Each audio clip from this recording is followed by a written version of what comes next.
Good evening. My name is Shane Noem, and I'm the chairman of the Kenton County Republican Party. On behalf of our county's 66,000 registered Republicans, I want to welcome you and thank those of you joining us on the live stream for tonight's event. As a Republican Party organization, we do not endorse in primaries, and we do not dictate to our candidates and elected officials how they should vote, which gives us the ability to unite Republicans behind our nominees as they head into November. For Republicans, this is an important election, and for Northern Kentucky, it's a pivotal time. I'm excited that we can bring this event to you and our candidates and our community. I want to thank our partners at WCPO Channel 9, Link Northern Kentucky, and for our event sponsor, St. Elizabeth Healthcare. I also want to give a special shout out to the Northern Kentucky Community Action Commission, who runs this beautiful facility we're in tonight, the Lincoln Grant Scholar House. Built in the 1930s as an African-American school for children, today it serves as housing for single parents looking to advance their education. It is my privilege to introduce you to tonight's moderator and ringmaster, WCPO reporter and anchor, Evan Millward. Shane, thank you so much. Everyone here, thank you. Good evening to you all. Welcome to Covington's historic Lincoln Grant Scholars House and this night's Republican debate in the Kentucky governor's race. I'm Evan Millward from WCPO 9 News, presenting this debate again in partnership with the Kenton County Republican Party and Link NKY. We are streaming on WCPO.com and all of WCPO 9's apps and streaming platforms, and on LinkNKY.com and Link NKY's platforms. So over the next 75 minutes, we will hear from three of the folks running for the Republican nomination for governor in the primary here, May 16th. With us tonight, David Cooper and Bob DeVore. Jacob Clark is running a little bit late, so if you have questions about infrastructure, save those for later. Gentlemen, welcome. We're so glad to have you. Thank you for taking the time to be here tonight. Yes, sir. We should point out we have invited all 12 candidates running for the nomination to our debates this week. You will hear from 4 more tomorrow night. The rest did not confirm their participation in the debate. So here are the rules for each of our candidates tonight. You will each have 60 seconds for opening statements, 60 seconds to respond to each question. There are short 30-second rebuttals should something come up where you are addressed individually in a response, and then we will close with 60-second closings.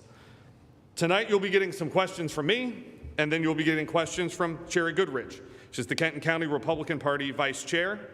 Mark Payne is the Politics and Government reporter from Link NKY. And for those joining us here in the audience at the Lincoln Grant Scholar House, we'd ask that you hold your applause until the end of our debate tonight and refrain from any outbursts. A good time to remind you to silence your cell phones. All right, let's get to it. If you're ready, 75 minutes sounds like a long time. It goes by quickly. We wanted to try something maybe a little bit different tonight. So our first questions are a series of simple raising your hand questions. Each of you are Republicans. You have similar beliefs on many of the issues important to Republican voters. So we're going to play this game. Humor me. Raise your hand if you consider yourself pro-life. Raise your hand if you consider yourself pro-Second Amendment. Of course. Raise your hand if your faith impacts your beliefs. Raise your hand if you're in favor of lower taxes. Of course. And raise your hand if you don't like Washington liberals.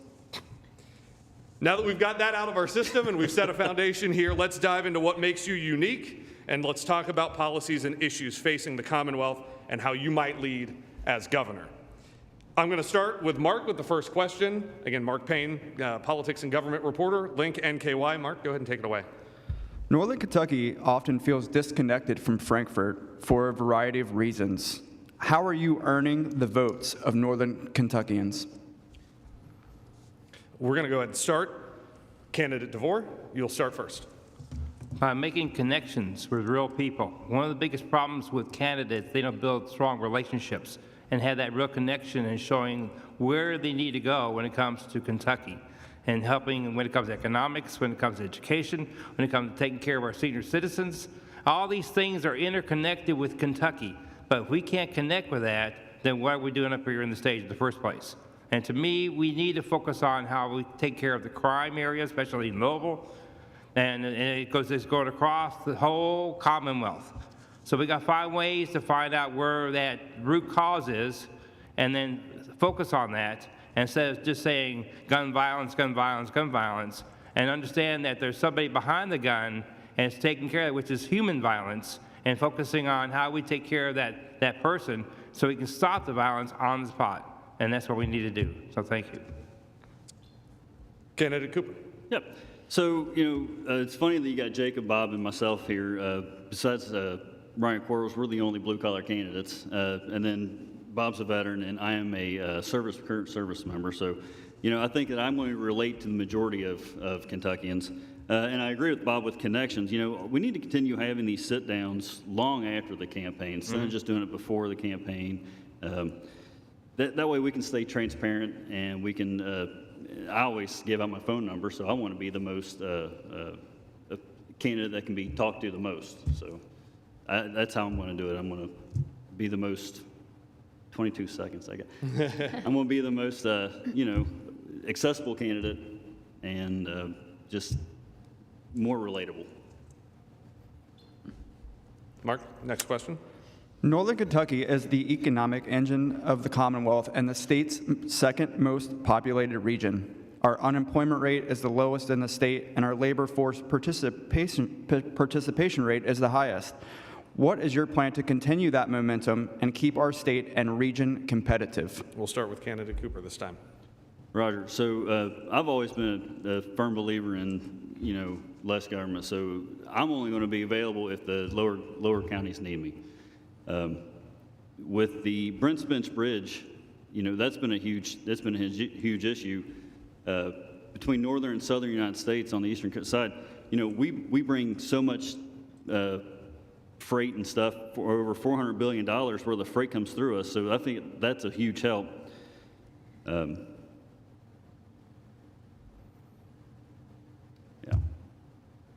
Well, sorry, I got lost in my thoughts there with the question. So Northern Kentucky is the economic engine of the Commonwealth and the state's second most populated region. Our unemployment rate is the lowest in the state, and our labor force participation rate is the highest. What is your plan to continue that momentum and keep our state and region competitive? Yeah, so again, just to support the Brents Bench Bridge corridor product and basically just when counties need me, be there for them. Candidate DeVore. Well, it starts with education and economics. Right now, we are the highest, 46, when it comes to education. If you can't strengthen education, then how can you expand the opportunities for economics? And the point of the matter is, we got to do that. Now, lower taxes, we can learn from Northern Kentucky. What we need to do is look and see how they're working, and then maybe take that beautiful engine and then take it to the rest of the Commonwealth.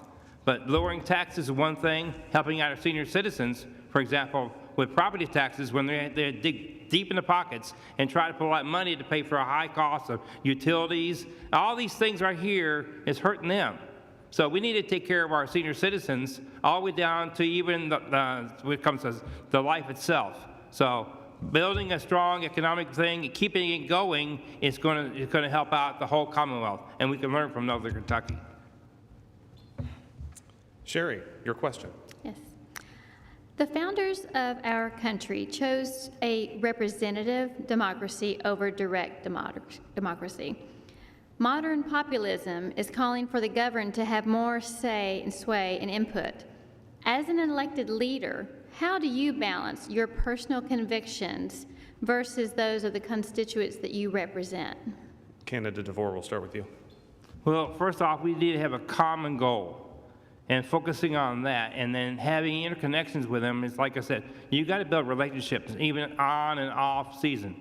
And by doing that, then you can bring the ideas to the table and saying that maybe someone else will have the best idea. And then we discuss it, and then we bring it out to where that we can help out our Kentuckians have a better quality of life itself, especially when it comes to lowering crime and raising the quality of education. Our kids deserve the best when it comes to, including trade schools. But no one's talking about trade schools anymore. I mean, our trade system is getting smaller and smaller, and everything is going up. So why not broaden that opportunity for our kids to say, hey, I could be a productive citizen being a welder, plumber, bricklayer. All these things could really help our economic growth. And then that's where we need to focus on when it comes to, again, economics and education go hand in hand. Candidate Cooper. Roger. So I'm a servant, and I've been a servant for the last 23 years almost in the Guard. So as an elected official, I feel like elected officials forget that, we work for you all don't work for us. And a lot of discussions, a lot of issues, I've always said, we need roundtable discussions. We don't need just people just making decisions without getting the inputs of all sides of the issue. And to come off what DeVore said,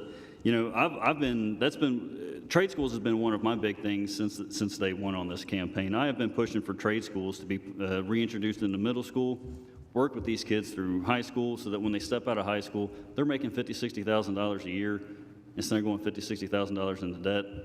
And if we can give them enough confidence and motivation and the education, they could possibly start making their own small businesses, which would just help Northern Kentucky even more, or the rest of the state as well. Did we get a rebuttal? Yes. Thank you. It's a 30-second rebuttal. So, and the key point is this: we got to be able to relate to our constituents, our legislation, and hope we'll have common goals. If we can't come up with the same connections, we're going to have a problem at this point. They got to have the same. They have to have the same priorities that we all do when it comes to putting our kids first, making sure crime is low, and all these aspects have to flow. If we have connections between Frankfurt and myself, then we have a problem. And that's where we need to really begin. Sherry, you have the next question. Nope, sorry, Mark. Thanks, Evan. Got lost. COVID highlighted a growing childcare crisis across our country and Commonwealth. Governor Andy Beshear has proposed universal pre-K as a solution, which many in the industry oppose as it could force the closure of many private providers. What are your proposals to fix the broken childcare system? Candidate Cooper, we'll start with you. Well, as I just said, roundtable discussions needs to be heard. I've done the research on the universal pre-K, and I've talked to many people. One person on Facebook who's a child care, she owns her own business. There's good parts to it of universal pre-K, and there's bad parts to it. I like the idea because it could possibly save parents a lot of money, but I don't like the idea of losing the whole daycare vibe. I don't like the possibility of these daycares closing, people being out of jobs. We're just talking about how good we're doing up here. What needs to happen though is we need to have roundtable discussions with daycare owners so we can come up with a solution that benefits everyone, but more importantly, benefits the kids. Candidate DeVore. So one of the core values that we're really forgetting is the parents. We need to get them involved in the educational system where that if they want to pick up something that really helps their kid out, like my child, hooked on phonics, she loved it. She excelled in reading because she played it over and over again. And the point is, we're not getting those basic fundamentals where kids can excel. They're left behind because they don't have that early child opportunities to say, hey, I'm right there. I can read at first grade, second grade, third grade. This is cool. See kids be able to read at an even higher level than folks expect. But now they're looking at third grade level.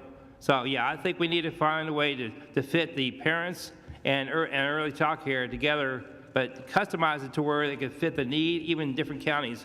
And you talk about northern, even the southern counties, even the eastern counties, and find ways to help our kids grow and prosper in a better environment for learning.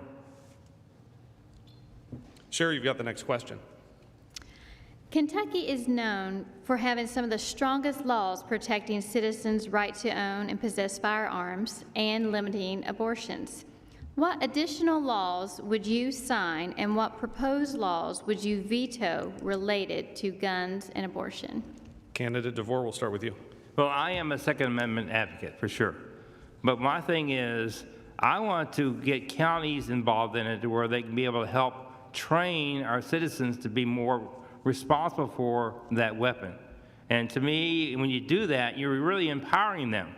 And especially when you're educating our kids, because a lot of times they're so curious about what's going on, they don't understand that even a weapon that's unloaded, you should treat it as a loaded weapon.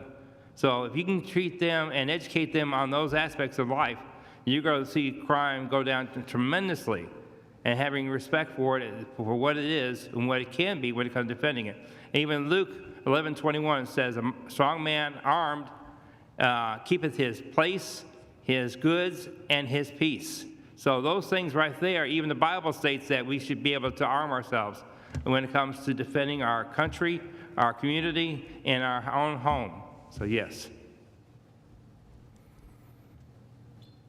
Candidate Cooper. So I'm afraid I'm against any red flag laws, anything that is not pro Second Amendment. I won't be signing. I will be vetoing. You know, it's funny this just came up. So this past weekend I had military duties, and we shot down at the range at Whitford Tech, qualified on our rifles and our pistols. Before every single day at the range, we had a big old safety briefing. One of them was going over the 4 fundamentals of gun safety. Treat every weapon as it's loaded. Keep your finger off the trigger. Don't point your weapon at anything you're not willing to destroy, and knowing your target and what's behind it.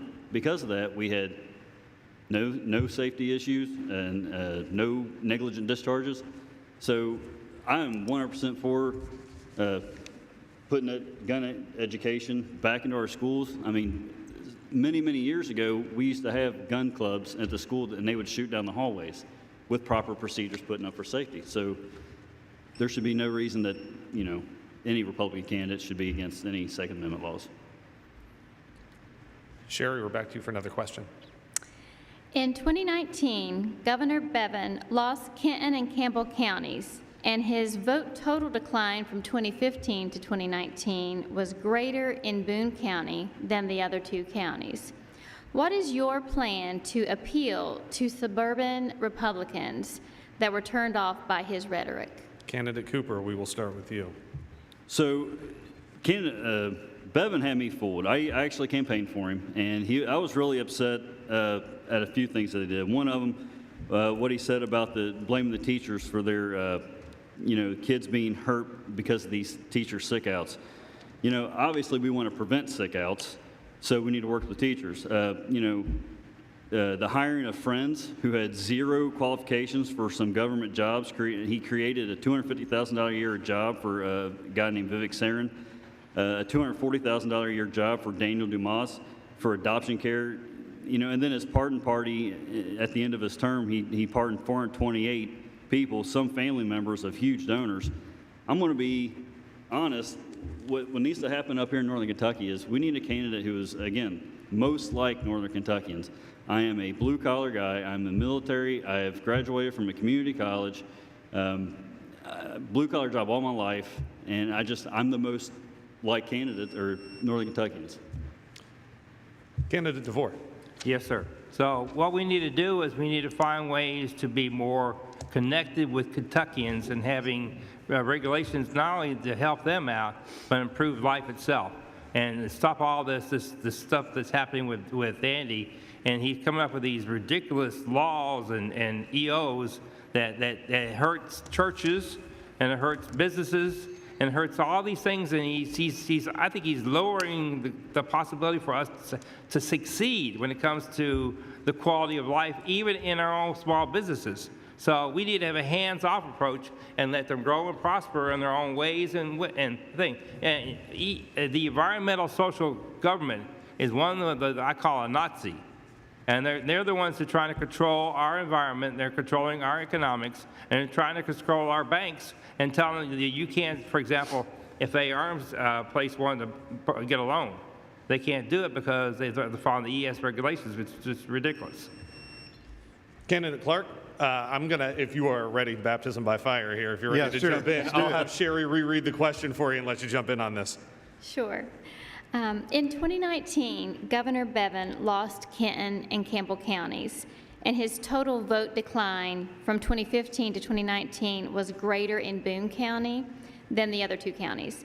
What is your plan to appeal to suburban Republicans that were turned off by his rhetoric? Okay, I think a lot of what hurt him was there was a bridge, a toll bridge was one thing. The rhetoric, there was a lot against the teachers, things like that.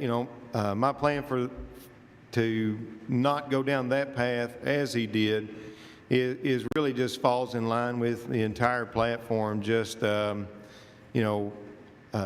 policies that support liberty and prosperity and local government cutting the red tape for regulations. Certificate of need is kind of a big thing on my platform that I think, it's a totally different world now after the pandemic than it was in 2019, but definitely listening to the people more and not trying to be a bully. You have 30 seconds, rebuttal. We will do 30 seconds rebuttal. So he's right about that when it comes to certificate of need. And that when it comes down to if another county wanted to build a hospital, they should be able to do that. Why should you have other hospitals say no? I mean, if the pandemic taught us anything, there's not enough beds to take care of the needs of our citizens. So if they want to build something that's going to help raise the quality of health care, why not? And I would eliminate the certificate of need altogether and then focus on what is best for our Kentuckians. Next question goes to Mark.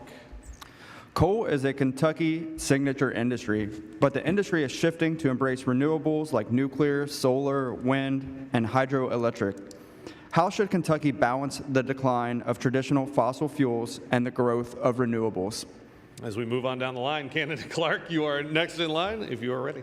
Okay, first of all, the move away from coal isn't exactly voluntary. It isn't exactly what the free market has determined. It's kind of been engineered through ESGs and different things, and a lot of government sweetheart deals propping up the electric cars and things like that. I would cut a lot of red tape. I would use executive orders to block terrible laws and regulations that have killed our coal industry and sold it out to Wyoming, and we would just let the free market decide what kind of energy that people want. One thing I want to get into is thorium molten salt reactors. Cutting the red tape for that, it's a safe alternative to uranium reactors, and it could let Kentucky dominate the energy industry, not only in coal but also in thorium. Candidate DeVore. At one time, we were so independent on our own sources that it lowered everything when it came to quality of life. Now it's the opposite. We need to go back to basics like I think nuclear would be a fantastic way to do that, as long as it's safe, and it lowers the cost of energy, and it gives a chance to help on the bills when it comes to utility costs. I mean, it's outrageous right now, and it hurts everybody, including the small businesses. When you walk into a restaurant, I mean, your prices went up by 25%. So renewable energy is going to help support our small businesses. In turn, it's going to help our citizens live a better life. Candidate Cooper. So I'm 100% for clean energy. Let's face it, it is our next process in technological evolution. But I'm not for it, and I'm not totally for giving up our fossil fuels, especially Kentucky's coal, not until we have a firm grasp on it. We won't for a while. We can burn clean coal. You know, other countries have been doing this for many, many years. The clean coal, it reduces emissions of ash and sulfur dioxide. We have electrostatic precipitators and fabric filters that remove 99% of fly ash. So I'm going to be defending Kentucky coal for as long as needs to be. When it comes to nuclear, though, the nuclear aspect, I would rather see, right now, nuclear technology is with fission. And if we could develop the possibility of nuclear fusion, which would put out more energy than what it takes to put into it, that would be the better step. Thank you, candidate. Sherry, you've got the next question.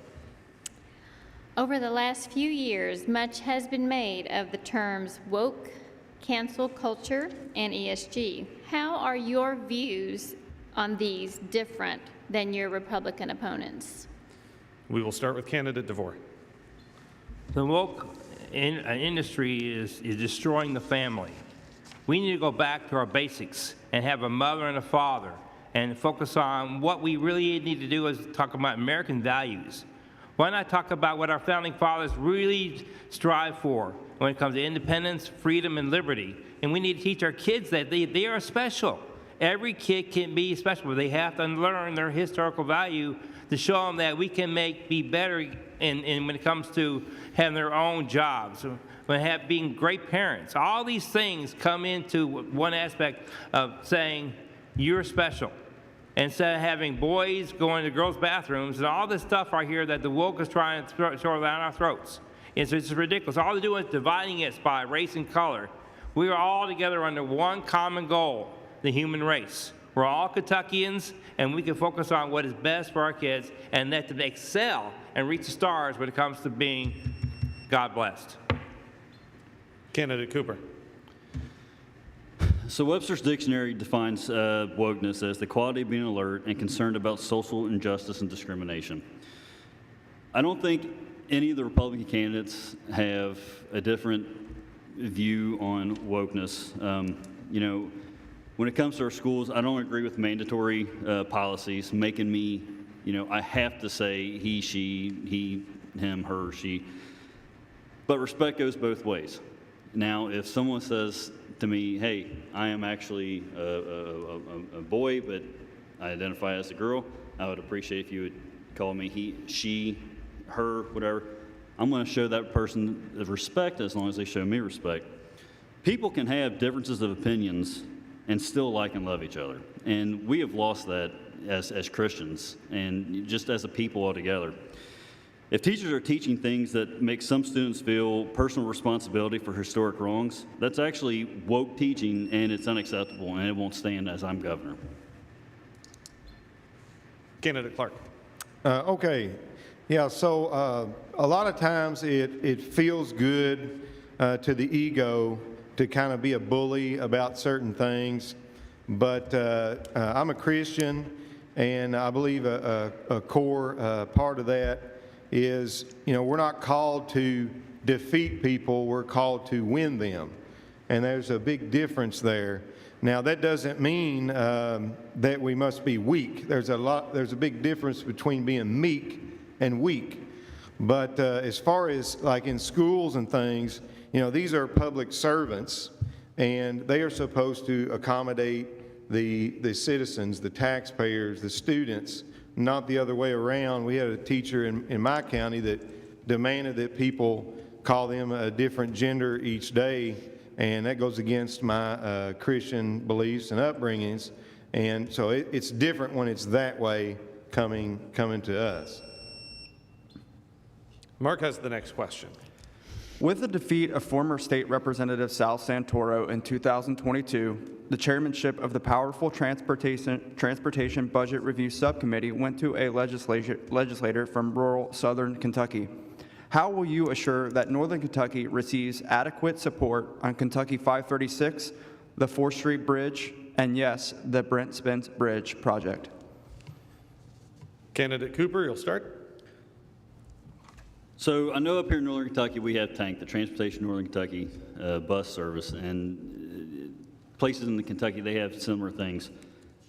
I'd help them with anything they needed. The Brent Spence Bridge Corridor Project, Companion Bridge, you know, I was the only candidate that's been to any meetings about this, and I asked so many questions. You know, I know that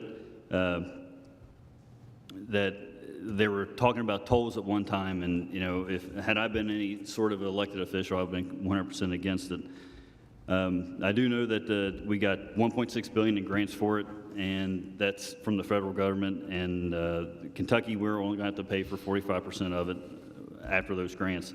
So basically, again, I'm just going to be the leader that I am in the military, and when something needs to be done, I'll get it done. But I'm also going to leave it to the troops, the counties, and if they need something, they can come to me, and I'll help them get it. Candidate Clark. Okay, so kind of a similar answer. You know, there's no way that a person at the top can correctly manage everything below. And that's why you have locally elected authorities. And what's become popular is, especially in my county, we hear it all the time, oh, we used to get plenty of funding when Bevan was in, now Bashir's in, and we don't even get a call back. So it's not just Northern Kentucky. Mm-hmm. But, you know, these people were elected at the local level because the community trusts them to make the right decisions. And I think the state needs to start making sure they have those resources. And if they tank, if they do the wrong thing, then those people can hold them accountable. But I would definitely want to support the local governments all over the state and in Northern Kentucky to do the right thing. And if it fails, then it's on them, and the local people can elect someone new. Didn't get it in time. Candidate DeVore. My dad said, talk once and listen twice. So we need to come to the table and find out exactly what's going on and how we can fix it. But the problem is, every time we can make a promise, it's broken. So the citizens here deserve a better structure. They deserve better roads. They don't have to when they get up in the morning, they don't have to worry about hitting a pothole trying to go to work. And the point of the matter is that it's our responsibility to listen, and we come together and focus on what is best for Kentucky when it comes to highways and byways and bridges. And if we can't do that, then how can we serve our citizens in that fashion and making sure they can have the best when it comes to Kentucky and be able to travel from across the county lines and enjoy life itself and see the beauty of Kentucky. But if you have a bridge that's broken down, you can't do that. Or you have highways that have all these potholes, it's hard to travel. So why can't we see the best Kentucky by taking care of our infrastructure and making sure that we live a better life? Yeah. Candidate Cooper, you rebuttal? Yeah, Jacob brought up something good. One of my friends is in Pendleton County is a magistrate, and he told me something called the governor has access to discretionary funds. And when Bevin was in office, he got, whenever they needed money for something, they got it. But now with Beshear, it's hard to get anything out of him. So, I like to say that, I'm the most bipartisan candidate, and I would be the most bipartisan governor. There won't be no discretionary funds. It'll be, if the county needs it, I will try to give them a little bit where I can.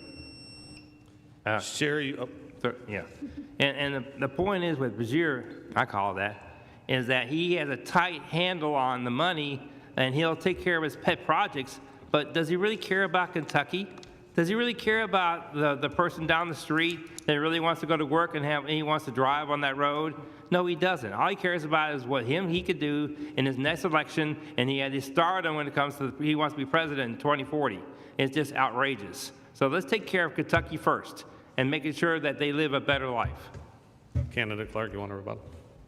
I would just maybe add that, as far as the toll bridge issue, there's a great example of why it needs to be deferred to the local community, because maybe a toll bridge is the best choice, maybe it isn't. Those people in that community are the ones that need to make that decision. What if the alternative is some kind of higher tax, some kind of additional tax? So again, local government should make those decisions. Sherry, you've got the next question.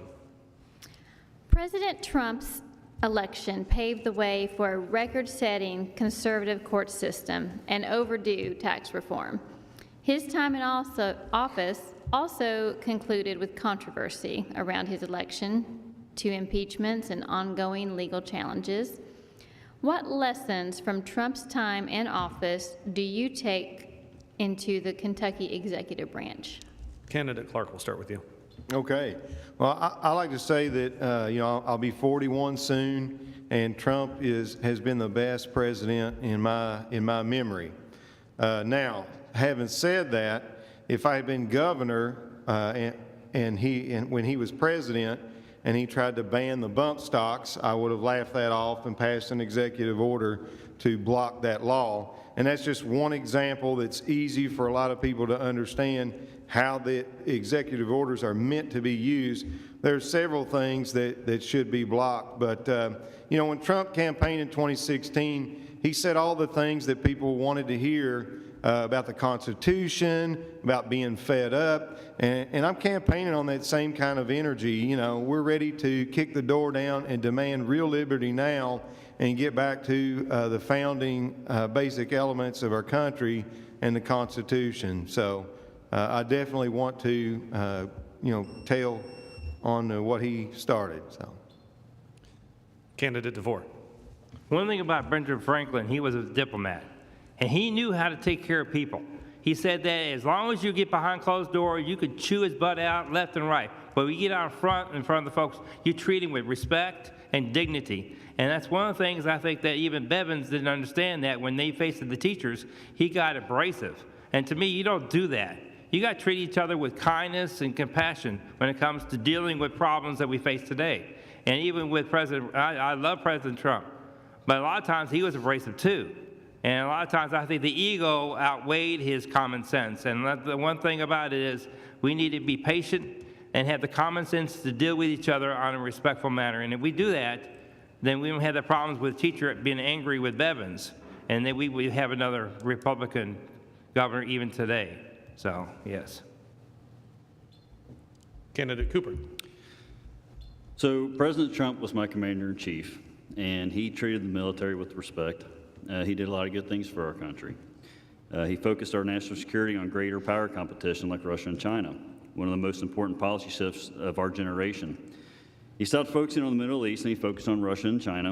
And Biden comes in, and now these two countries are friends, and China's bringing the Middle East together, and they're leaving the United States out. You know, if someone would have taken the phone away from President Trump, I truly believe, you know, he would have been a more popular president, and he would still be our president. With that and with ballot stuffing from the Democrats that I do believe, I've seen several documentaries. As a leader of a governor aspect and as a presidential aspect, we are supposed to, like DeVore said, we're supposed to, in public, treat them with respect, support them, but behind closed doors, pull them aside and tell them, hey, we need to talk. Mm-hmm. Sherry, I believe you have the next question, too. Kentuckians are constantly hearing about wokeness in this election cycle. I'm curious how you will defeat wokeness and how you quantify it. If a reporter would come up to you at the end of your first term and ask if you've defeated wokeness, what statistics or metrics will you use to show that you've accomplished your goal? Candidate DeVore, we'll start with you. By seeing the quality of life when it comes to education and seeing our students be so proud of who they are and what they can do, and they know their own American history. All this wokeness, you could go out the back door and throw it right into the trash and focus on the basics of the Constitution, reading, writing, and math, and show them they can be proud of who they are, meaning Kentuckians, and then show them that they can bring that forward and even into the next generation. And right now, we're falling behind when it comes to debt education. And we need to go back to the basics of what we already had. Even my dad read and off of signs, off the highway. That's how you learn how to read. And for myself, it was a challenge for myself because I'm dyslexic. So I had to overcome that. But the thing is, we need to find ways to bring the best out of Kentucky, and that's the way to do it. Candidate Cooper. So, as I said before, if teachers are teaching things that could make some students feel personal responsibility for historic wrongs, that's woke teaching. It's unacceptable, and the teachers or the parents needs to be brought to their attention. They need to bring it to the administration's attention. The administration needs to be bringing it to the Kentucky Board of Education and Kentucky Department of Education's attention and handling it that way. We need to be saying the pledge back in schools again. I remember every day doing it when I was in school. I have two little girls, and neither one of them know much about the Constitution. They don't know much about the preamble. They have no idea what it is or why it was even written. To me, that's hurtful, especially being in the military. So how would I defeat wokeness? Like I just said, it's a group effort. Teachers, parents, students, we all got to work together to defeat wokeness. Candidate Clark. Okay, hearts are not changed by government force. Like I said earlier, these people, you're not going to defeat them. What we needed to focus on there is winning them. And so that would require the church to not be so lazy and try to defer things to government force. But at the end of my term, how would I quantify that I had defeated wokeness? That was part of the question. And I like to focus on the individual. That's the way our country was founded. It was focused on individual liberty and justice for all, I believe one thing says. So, you know, no matter how strange someone wants to live, as long as they're peaceful and they don't try to hurt me and they don't try to force me to go along with their ideas, you know, that's on them. That's fine. But when these things are infiltrated in our schools and try to force on us, that's wrong. So I would look for individual liberty at the end of the term. 30 seconds. Can I get 30 Candidate seconds? DeVore. Yes, sir. I want to somehow change the Department of Education where it's pro-parent and pro-student and keep them on the path of success. It needs to change because it's not helping at all. So get rid of Mr. Glass, he's fired, and put somebody in there who has a heart and passion for kids and parents and do what's best for Kentucky. Mark, you've got the next question. Any other rebuttals? Mark, you've got the next question. Thanks, Evan. Northern Kentucky legislators introduced legislation in the 2023 session to do away with Certificate of Need, which particularly impacts Northern Kentucky. What are your thoughts on Certificate of Need, and how would you reform it or get rid of it? Candidate Cooper, we'll start with you. Excellent. I don't, like the top candidates, I don't have a staff. So I have to do all my own research. And I don't mind it because I love it. I love learning new stuff. Based on what I've researched, Certificate of Need prevents jobs, plain and simple. I was glad that, you know, the laws that prohibit healthcare providers from entering new markets or expanding their organizations with the approval of legislation. Because of some of these laws, you know, Breathitt County's lost ambulance service, Knott County's lost their ambulance service. And in Northern Kentucky, there's a lawsuit, Legacy Medical Transport. They can bring people to Kentucky, but they can't bring people out of Kentucky. I know that there's some people who's for Certificate of Need. I am against it, and I will not sign any orders or laws that, you know, is pro Certificate of Need unless they can show that it's going to help build jobs. Candidate Clark. Okay, so I am a free market capitalist, and I believe that's what the country was founded on. And when you look at Certificate of Need and what it does and how it is used to create a monopoly or a few monopolies, it's a socialist program. And, you know, one thing that Trump said was this country will never be a socialist country. But we already have a lot of socialist programs in this country, and that's one of them. So, you know, I would definitely look at, I'm all for using executive orders the way they were meant to be used to block bad laws. I know some of these guys are not, but I want real liberty now, like day one, you know, of the administration. I want to start blocking a bunch of terrible laws, and Certificate of Need is one of them. Without that competition, you don't get the excellence that Kentuckians deserve in your healthcare industry and so many other industries. So that's definitely out. Candidate DeVore. Yeah, so it goes deeper than that when it comes to Certificate of Need. Even if you eliminate that, we have a nursing shortage. We have a doctor shortage. We have all these different shortages when it comes to health care. We need to find a way to expand that opportunity because when anything happens and if a person walks into the hospital, they expect quality health care. And if you don't have enough staff to back that up, then we have a problem. Even in Bowling Green, they're building a nursing home. And it's fantastic for the veterans, but they need to staff it. And that's where we have a staffing problem when it comes to Commonwealth Kentucky. And the quality of health care is something we need to look at for all Kentuckians. They deserve it. And the kids deserve quality health care, even down to the baby that's born. So yes, I want to eliminate that, but I want to make sure we have quality individuals that can man those stations, as they say in the Navy, and focus on what is best for Kentucky. Mark, it's back to you. At the end of the legislative session, House leadership removed 6 legislators from committee assignments. What are your thoughts on that move, and what would you do as governor? Candidate Clark, we'll start with you. Okay, yes, I know a lot about this. Some of these people were my friends, and they were punished for doing the right thing.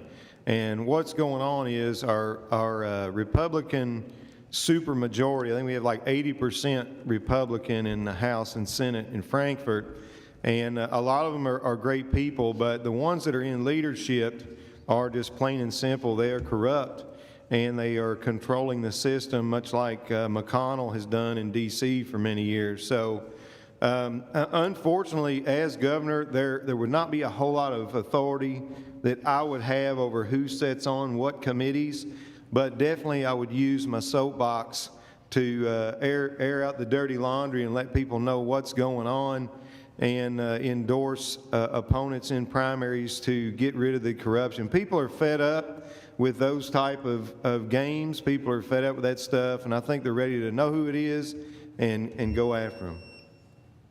Candidate DeVore. So when it comes to term limits, I think it'd be one of the best ways to get rid of career politicians. And folks can get involved, even down to the lowest denominator when it comes to school board. If they really want to make a difference in our life, that's where to start at. But when it comes to relationship between the legislation and myself, we need to have a combined effort to find out what's best for Kentucky and leave their personal efforts in the backyard and focus on what you can do for our citizens is better than saying what I'm going to do to build my own retirement fund, which is just, right now, the pension is just a massacre of a mess, let alone when it comes to legislation and talking about how to bring out quality of life in Kentucky. So, yeah, we need to build a way to focus on the same thing that both of us could do at the same time, which means raise it up and make Kentucky be great. Candidate Cooper. I know I have to work with legislation as being the governor, and I want to have a good relationship with everyone in the House and with everyone in the Senate. The leadership, there's a lot of people in the House and in the Senate that are corrupt. I'm just going to say it.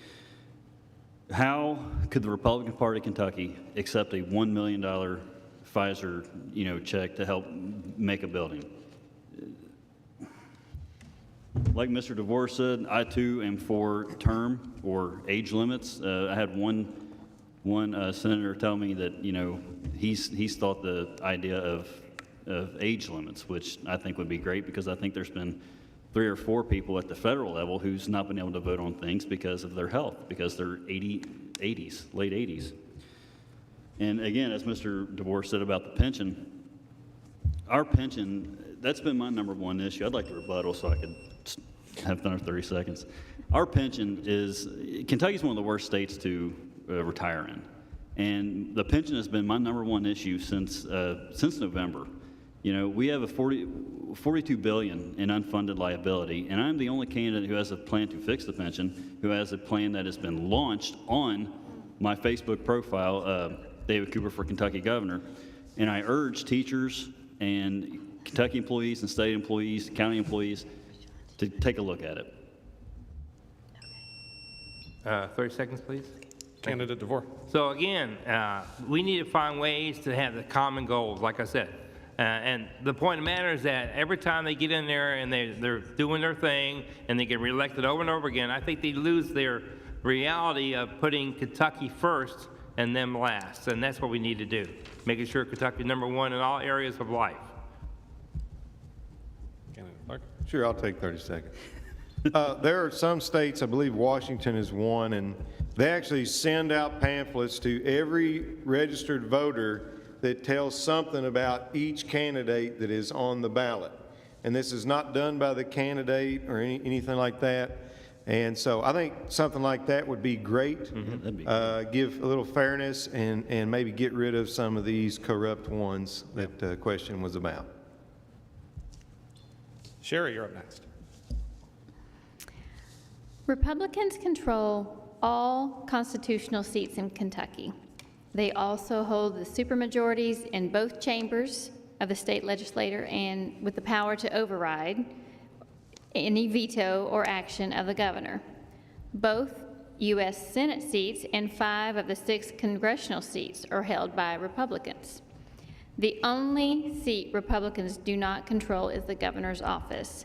What additional impact can Republicans have on state government if they also hold the governor's office? Candidate DeVore, we'll start with you. By focusing on the same priorities that I have and legislation has, and then it comes down to making sure that every Commonwealth folk have the same quality of life. If we can come up with those constituents, especially when it comes to the school system, and giving parents a chance to speak and protect their kids and show the value of life itself, then to me, we could be number one in areas of economics, when it comes to take care of our senior citizens, when it comes to education, when it comes to take care of our roads. All these things go hand in hand. And as governor of Kentucky, we can focus on that and making sure that we can be better than we're, especially under Andy, okay? Andy don't really care what's going on. All he cares about is his own pockets and his own pursuit of life endeavors. So, yes, as governor, I want to make sure that we put our Kentuckians first and foremost. God first, the Kentuckians second, and me last. Candidate Cooper. So Daniel Cameron, Ryan Quarles, and Mike Harmon have all done excellent jobs for their offices. Daniel and Ryan do say, though, many times in some of their stump speeches, that they have went up against Beshear and his policies. I think with the Republican governor and with the Republican other seats, there will be less suing the governor. There'll be less suing the other executive offices, and there will be more collaboration. And, you know, as a good leader, that's what you need. You're supposed to be surrounding yourself with good people. Now, I know that, you know, elections, you can't really do that. You get who the people want you to have. But I feel that just not being sued and wasting taxpayers' money on things would be the best thing, just to working together. Candidate Clark. Okay, I really feel like we are headed for some troubled times, especially looking at Washington, D.C., and how over the last 20 years our debt has creeped up to something like $33 or $34 trillion, our national debt. Washington, D.C.'s concerns are everywhere but America. You know, to me, we need a good Republican governor that will get things done to bolster Kentucky and like I've talked about so many times, cutting the red tape to allow us to get back into these industries and even dominate these industries so that we can get prepared for whatever storm is coming. You know, some people say, oh, well, we've heard that and heard that, but we're getting ready to see the dollar crash in a major way, and D.C. is not going to be the help to us that they really have been while we've been a welfare state. So we need a Republican governor to bolster Kentucky. And what Ronald Reagan said about the 9 feared words, it says, we are the government, I'm here to help you. Come on. We need to find ways to connect with our senior citizens and citizens across Kentucky to help grow and prosper our state. And by doing that, we have communication on both ends. Mark, you're up next. Thanks, Evan. Maintaining relationships with the legislature and the judicial branch is crucial as governor. How would you balance those relationships? Candidate Cooper, we'll start with you. So, repeat the question, please. Maintaining relationships with the legislature and the judicial branch is crucial as governor. How would you balance those relationships? Yeah, so bringing the same leadership aspects that I have in the military to the governor's office. As I've said many times before tonight and along the election trail, we need roundtable discussions. We need more sit-downs and not just, hey, this is how we're going to do it. Well, no, we're not. Well, I'm going to sue you. Roundtable discussions allows all points of a problem, all points of an issue, to get different types of answers, and just to form the best answer for Kentucky. And so, yeah, I mean, short answer, I'm just going to do what I do as a military leader and just bring my leadership aspects to the governor's office. Candidate Clark. So I was raised up on the golden rule, you know, do unto others as you would have them do unto you. Yep. And that would be my policy as far as I can take it. But, you know, the Constitution is going to be the gold standard. If there is a legislator and they want to ban some firearms or do something like that, you know, I'm not going to be yelling and screaming at them. You know, I can cordially oppose them, but there's not going to be any kind of a working relationship with some kind of policy like that. What I mean to say is, relationships are great as long as it doesn't mean we got to compromise our rights on something. So I would draw the line at that. I would say, you know, you have your ideas and you're wrong, but it doesn't mean I'm going to be a bully about it. We're just not going to work together on that. So reciprocal, though. Candidate DeVore. So when it comes down to it, is that we are servants of the people. And this is where legislation kind of forget that point. They're up there going like, I come think they're isolationists and don't realize that they need to reconnect with the common folks. And then one of the things I want to do is I want to do a sit down with all the folks across Kentucky and have a talk and saying, hey, you need to do the same thing as state legislators. You need to get back to your roots. You need to focus on what is best for your community and what is best for the community when it comes to raising the education level, when it comes to common sense, basic common sense of taking care of our parents, okay, our senior citizens. These things that we could do, but we have to have that same correlation. And if I disagree with them, we can agree to disagree, but we're going to do it behind closed doors and saying, now, tell me what the heck's going on here and how we can fix this. And then we'll come out and we're going to focus on what is best for Kentucky, shake our hands and move forward and bring the values up that we deserve. Mark? Thanks, Evan. In 2022, legislation placed a pilot charter school in Northern Kentucky. Northern Kentucky University chose not to be the authorizer, leaving the legislation in doubt. What are your thoughts on charter schools, and how would you move forward with the legislation? Candidate Clark, we'll start with you. Okay, so the charter schools, I'm assuming this is kind of a school choice question. Maybe I'm getting that wrong. I'm not exactly sure. But anyway, there is a constitutional issue with using our tax dollars to fund private or charter schools, unfortunately. And we had a great bill for a CEO, a Commonwealth Educational Opportunity Fund, where folks could put in, it's like a tax incentive. They could put in some money to this fund and it would give them a tax break. And that was going to be a way to work around to fund these schools. And I thought it was a great idea. Again, going back to like the certificate of need issue, when we don't have competition, then there's no drive for excellence. And I think we need that in our schools just like we need that in our hospitals and healthcare. Candidate DeVore. Yes, JCPS has $2.2 billion. Now, the point is, yeah, we do an amendment on the Constitution where that the money will follow the child and making sure that the parents have the opportunity and the right to pick what is the best quality education for that child, no matter where they're at.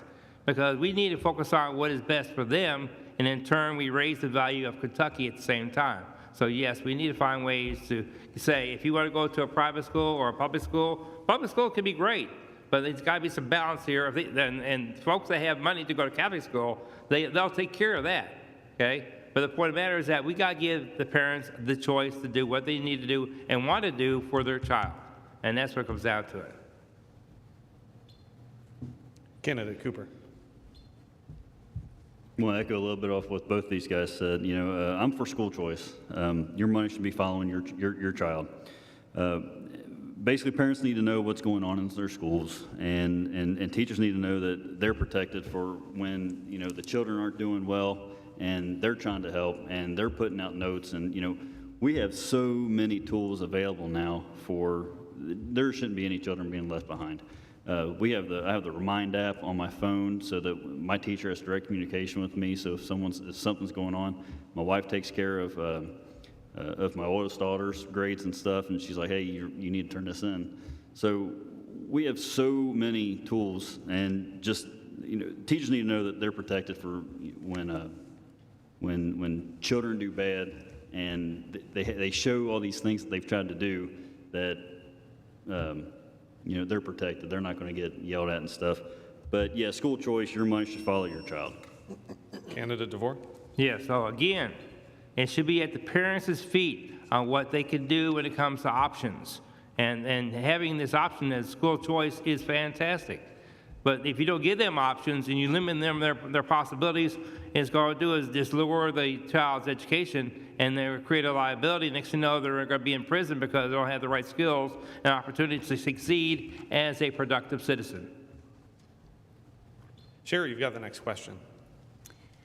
What do you feel that Governor Beshear did well during the COVID pandemic? Candidate DeVore, we'll start with you. Nothing, to be honest with you. He closed down churches. He closed down businesses. You walk out here and you see these empty stores out there and you're going like, what happened? And to me, he did nothing right when it comes to the pandemic. He tried to control, he tried to be a Nero and watch Louisville burn down when it comes to economics and growth. All it did was separate our kids, separate ourselves. If you walk down the street, all they're doing is looking into their cell phone and saying, talking to like we can do today. We lost that opportunity, we lost that language, we lost that connection. We need to get back to building relationships with each other. And to me, no, I give him an F, a flat F, period. Candidate Cooper. Short answer, nothing. I was on deployment, unfortunately, during the entire 2020 COVID pandemic. I've actually been asked this question before by a few constituents and a best friend of mine. And he said, what would you have done different? And my answer was this: there would have been no mandates. I would have left it up to, again, the county officials. I would have left it up to, the businesses if they wanted to stay open, and that's fine. The extent of mandates, I guess I shouldn't say I wouldn't have done no mandates, is I would have just put out, even though we know the masks don't work, but it makes some people feel safe, and if that's what it takes, then I would have said, have some masks and latex gloves and hand sanitizer available at your door. That would have been the extent of it. But other than that, no hardcore mandates, no vaccinations, and yeah, he got an F. Good job, Bob. Candidate Clark.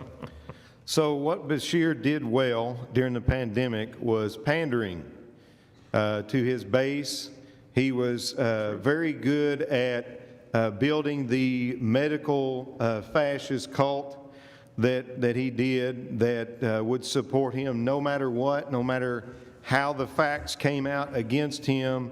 There was a picture that I was sharing around for a long time of him with his mask pulled down up in some elderly woman's face, holding on to her, right in her face when, in the same time, we were not allowed to sing at my wife's granddad's funeral because singing spread the disease. So, there is never, ever a disease that would warrant the government to take away any of your rights, not even on the county level, none of those things.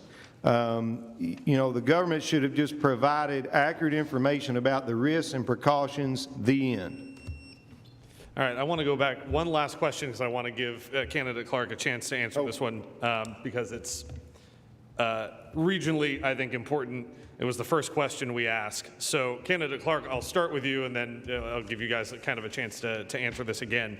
The simple question here is, how are you earning the votes of Northern Kentuckians? Okay, so I visited Boone County several times, especially the Tea Party people, and they're kind of my sort of folks, the Ron Paul types.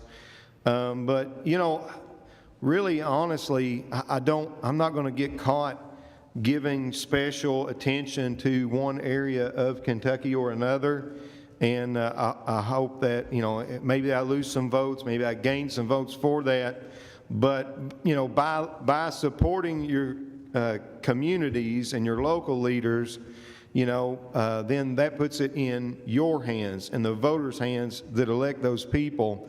But, the Northern Kentucky people, I guess the way I would try to gain the most of them would be to say I really like to align myself with Ron Paul, in the Fed, all those types of things.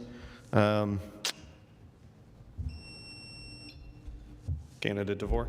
Yes, one of the things I love about traveling, and it's the journey right now, going from county to county, listen to the fantastic stories that these folks have. We make that connection. If you make that connection and you have the same ideas and say, how can we help our senior citizens? They're going to go, yes.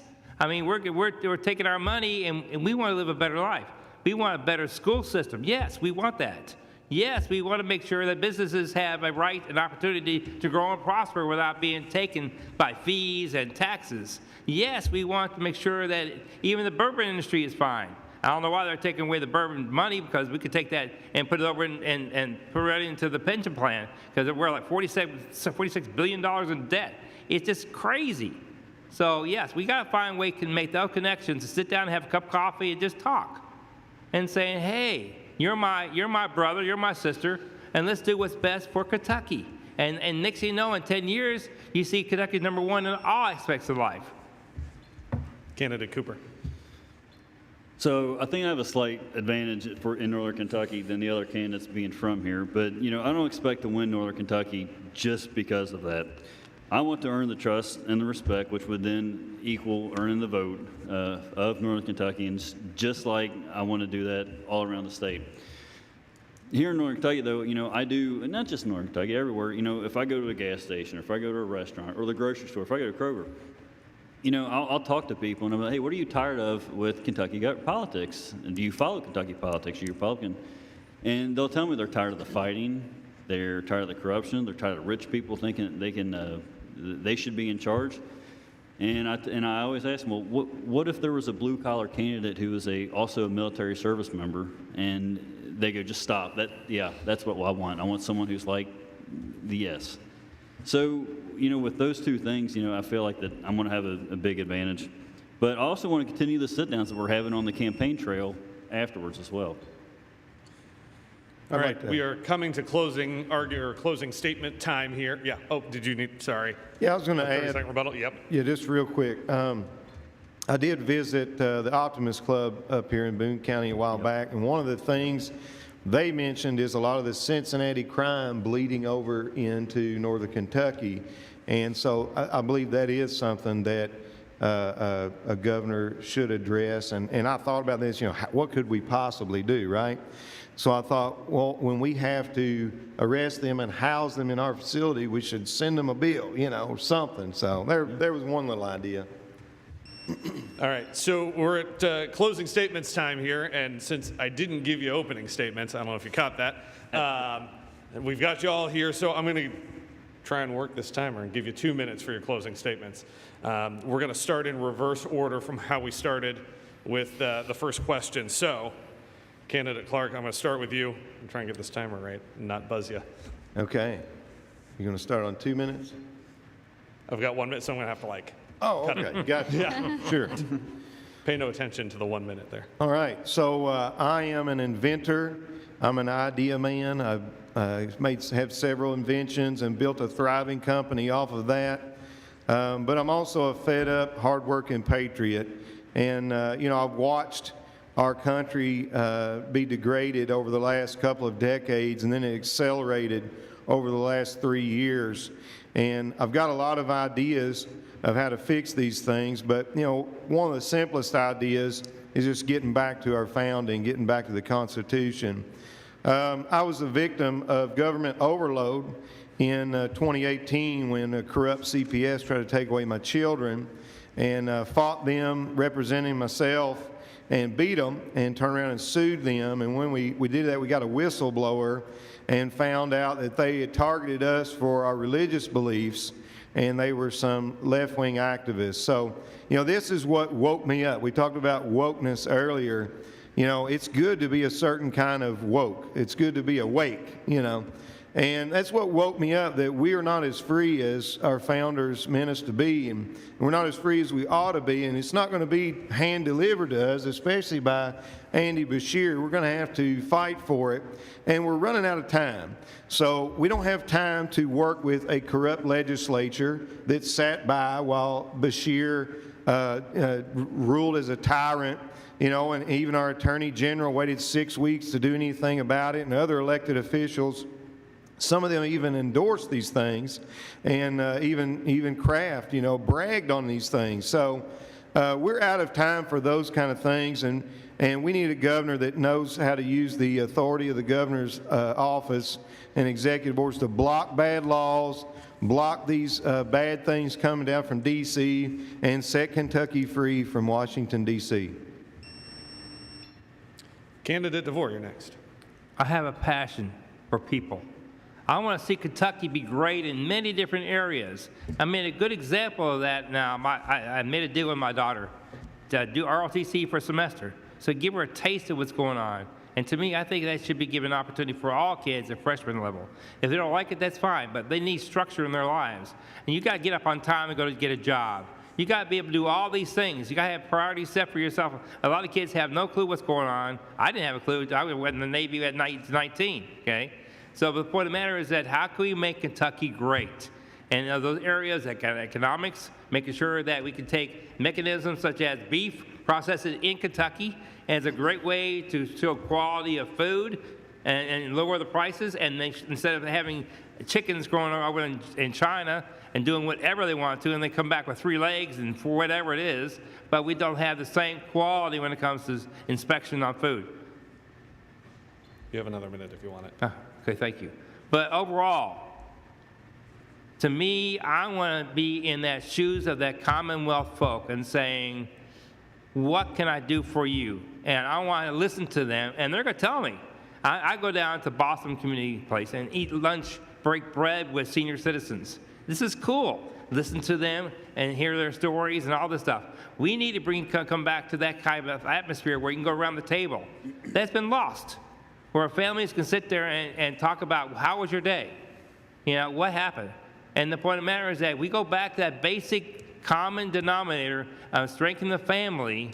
Now you strengthen your community. Now you're making Kentucky great.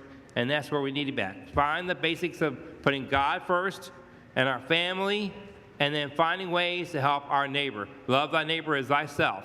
And no matter who they are. Okay, PPP meeting on Friday mornings, man, that's awesome. And we talk about those issues. Candidate Cooper. I want to take a few seconds to thank Channel 9, the Kenton County Republican Party, Link Northern Kentucky, the historic Lincoln Great Grant Scholar House, audience members, Shane for putting this together. He's been a friend since 2014 when I joined the Northern Kentucky Republicans. Evan and Mark and Sherry, I want to thank you all for being here as well. I'm a blue collar. I've been a blue collar worker all of my life. I joined the Kentucky Army National Guard when I was 17, and this June will be 23 years. I have an associate's degree in business management from community college. I feel like I am the most like every Kentucky resident, majority of Kentucky residents. So, I mean, that's why I feel like that I would be the more popular candidate. But the closing, I hope everyone knows that there's not one candidate that has all the answers. There's not. But a great leader surrounds themselves with experts. I'm Northern Kentucky's clear choice, and there shouldn't be a question about it. I'll make everyone proud. I won't take orders from Washington, D.C. or Frankfurt elites. I won't be a bully. If you go to my website right now or my Facebook page, you're not going to see any FJB or LGB or anything that's counterintuitive to working with Democrats. I'll also defend and stand up for what's right for Kentucky and her people. Northern Kentucky and the rest of Kentucky will never take a back seat to any other issue. They'll always be my top priority.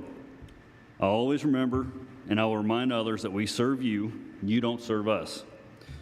All the candidates have good ideas, and if I were to win, I'm not going to limit the fact that it's not my idea to incorporate it, and I would hope that the other candidates would work with me if it was their idea. Thank you. And that sound means that is our time tonight. Gentlemen, I mean it when I say it. Thank you for being here. Thanks for your discussion, for your responses. Thank you for your service. We appreciate it. I want to thank our questioners, Sherry and Mark, as well, and big thanks again to the Kenton County Republican Party my coworkers at WCPO 9, Link NKY, St. Elizabeth Healthcare, and the Northern Kentucky Community Action Commission for this space that we're in tonight. Please join us again tomorrow night, same time, same place. More candidates, responses to questions ahead of that May 16th primary. We are in the home stretch almost. That's right. Yeah. Have a good night. Thanks for being here.